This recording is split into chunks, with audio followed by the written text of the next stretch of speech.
బొమ్మల ఆట అని తెలుసు, కథ అని తెలుసు, కథ అని తెలుసు, కథలన్నీ కంచికే చేరునని తెలుసు, తెలుసు తెర తొలుగుతుందని, తెలుసు తెల్లారుతుందని, తెలుసు ఈ కట్టె పుట్టుకుమంటదని,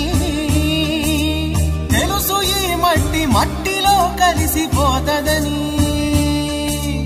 ఇన్ని తెలిసి ఇరకాటంలో పడిపోతావు ఎందుకని? మాయ